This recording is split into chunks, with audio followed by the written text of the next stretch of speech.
कोई मतभेद नहीं है। स्पेशल सेशन के बारे में किसी के मतभेद होने की गुंजाइश नहीं है। इस विषय पर हम डिफेंस पर चर्चा नहीं करना चाहते।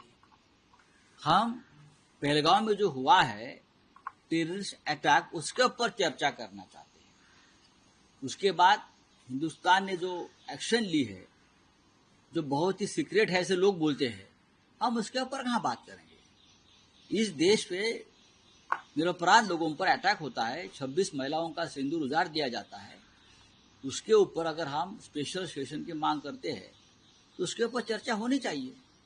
और हमने इस प्रकार का एक लेटर सब मिलकर 16 पॉलिटिकल पार्टीज, अपोजिशन पार्टीज के सिग्नेचर उसके ऊपर है, और हम 1-2 दिन में हमारा लेटर प्राइम मिनिस्टर और राष्ट्रपति जी को जाएगा। कोई सवाल नहीं उठा रहे हैं। पाकिस्तान के जो मंत्री है वो अपनी जनता को बताते हैं। इनफैक्ट रशिया में जो हुआ उसके बारे में उनको जनता को बताया जा रहा है। बताना चाहिए। डेमोक्रेसी में ये सबसे बड़ी बात है। जो सरकार कर रही है उस बारे में जनता को अवगत करना चाहिए, विश्वास में लेना चाहिए। पाकिस्तान में स्पेशल सेशन हो गया, वहां के प्रधानमंत्री जनता से डायलॉग कर रहे हैं। हाँ, रशिया में जो कल यूक्रेन का हमला हो गया उस बारे में पुतिन जनता से डायलॉग कर रहे।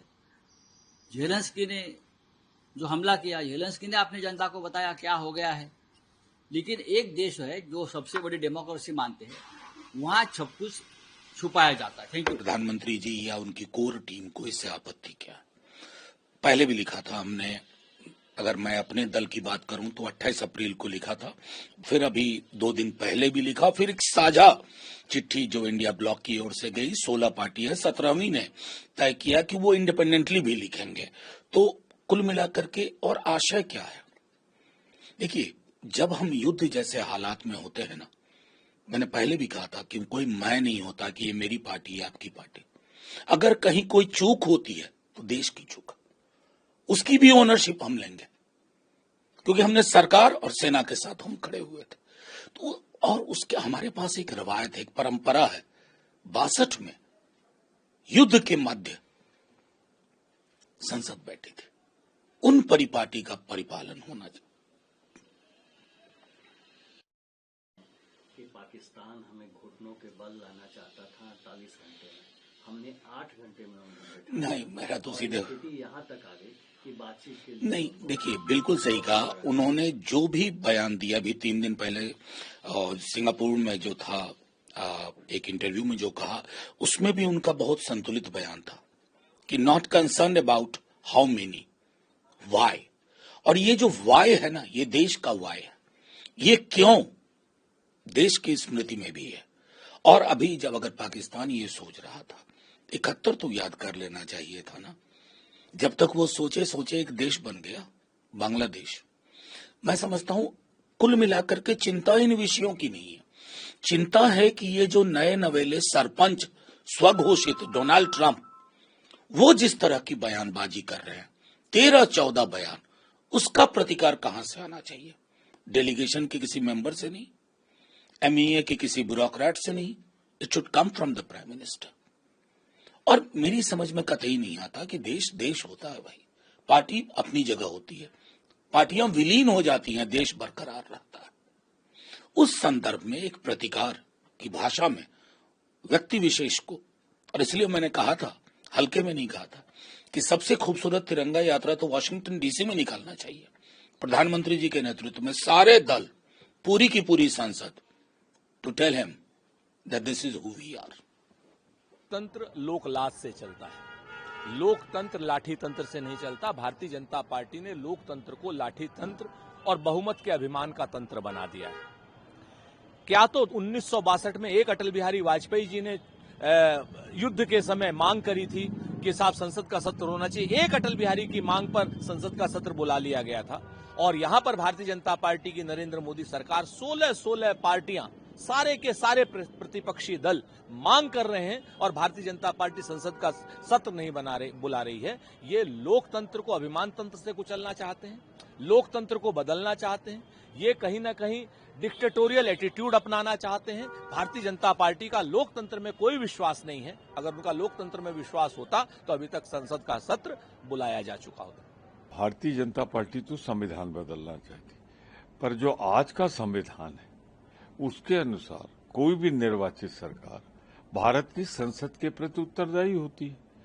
आर्टिकल सीधा साधा लिखा हुआ, उसमें तो कोई दो राय नहीं हो सकती। एक महत्वपूर्ण घटना हुई है, एक बहुत ही ऐसी घटना हुई है जिसमें मेरे ख्याल से देश में जो परिस्थितियां देख रहे हैं, तो उसमें अगर हम संसद बुलाने की मांग कर रहे हो, विपक्ष कर रहा है, तो जायज है ना कि ये सरकार संसद के प्रति उत्तरदायी है।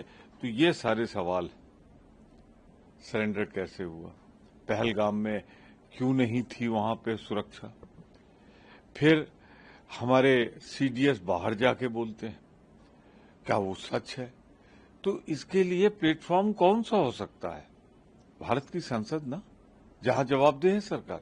तो अगर हम उसे आहूत करने की, बुलाने की मांग कर रहे हैं, तो हम अपने संसदीय कर्तव्य का निर्वहन कर रहे हैं।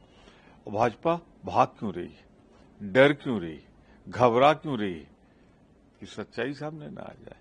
समाजवादी पार्टी समझती कि विशेष सत्र बुलाने में सरकार को कोई दिक्कत नहीं होनी चाहिए, क्योंकि विपक्ष वो चाहता है वो हम सरकार के साथ खड़ा रहा, सरकार को सारे निर्णय के लिए सारे अधिकार दिए, सरकार के कंधे से कंधा मिला के पूरा विपक्ष खड़ा रहा। विपक्षी सांसदों, सत्ता पक्ष के सांसद वो विदेश भी गए अपने देश का पक्ष रखने के लिए। इसलिए समाजवादी पार्टी समझती कि जब प्रतिनिधिमंडल वापस आ रहे हैं तो अब सर्वदलीय बैठक होनी चाहिए और विशेष सत्र बुलाया जाना चाहिए। इसमें सरकार को कोई दिक्कत भी नहीं होनी चाहिए। स्पेशल सेशन का नहीं, ये स्पेशल रिलेशन का मामला है। ये पाकिस्तान के साथ इनका ऐसा स्पेशल रिलेशन है कि बार बार पाकिस्तान को किस प्रकार से आगे किया जाए उसकी ही फिराक में रहते हैं।